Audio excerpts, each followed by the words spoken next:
بسم اللہ الرحمن الرحیم۔ السلام علیکم۔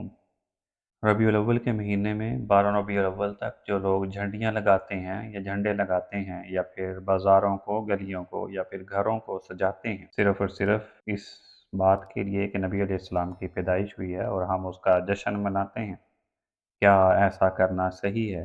یا پھر اس موقع پر نعتیں پڑھنا اور ایسے طریقے سے نعتیں پڑھنا کہ جس میں ناچ بھی ہو اور گانے کے طریقے پر نعتیں پڑھنا، کیا ایسا کرنا بھی صحیح ہے؟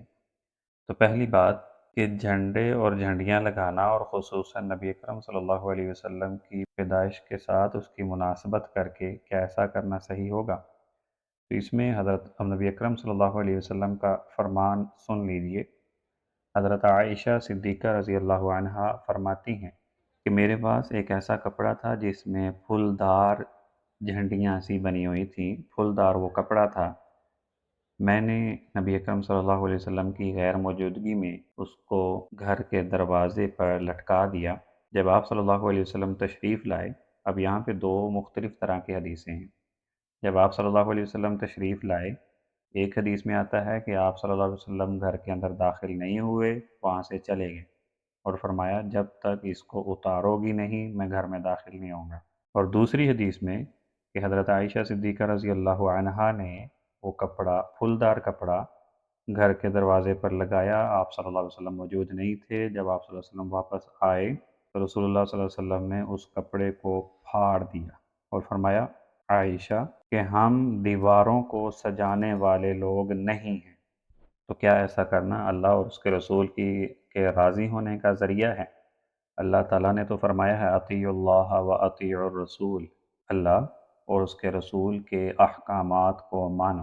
اب دوسری بات، جو لوگ میلاد النبی کے نام پر نعتیں پڑھ کر اور نعتوں کے ساتھ ساتھ ناچ رہے ہیں، اس کے بارے میں احمد رضا خان فتاوی رضویہ میں انہوں نے لکھا ہے کہ جو اس طرح ناچنے کو ثواب سمجھتا ہے وہ کافر ہے۔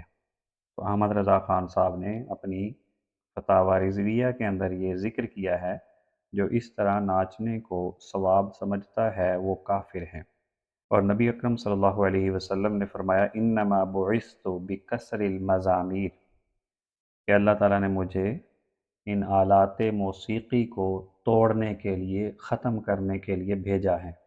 نبی اکرم صلی اللہ علیہ وسلم کی تعریف میں جو وہ تعریف کے لائق ہیں، اس طریقے سے نعتیں پڑھنا ان میں تو کوئی حرج نہیں ہے، لیکن نعتوں کے ساتھ ساتھ ناچنا اور آلات موسیقی استعمال کرنا جو گانوں میں اور سانگز کے اندر استعمال کیے جاتے ہیں، تو یہ سراسر نبی اکرم صلی اللہ علیہ وسلم کے عمل کے متضاد ہے۔ نبی اکرم صلی اللہ علیہ وسلم نے فرمایا انما بعثت بکسر المزامیر، مجھے یہاں پر آلات موسیقی کو توڑنے کے لیے بھیجا گیا ہے، آلات موسیقی کو ختم کرنے کے لیے بھیجا گیا ہے۔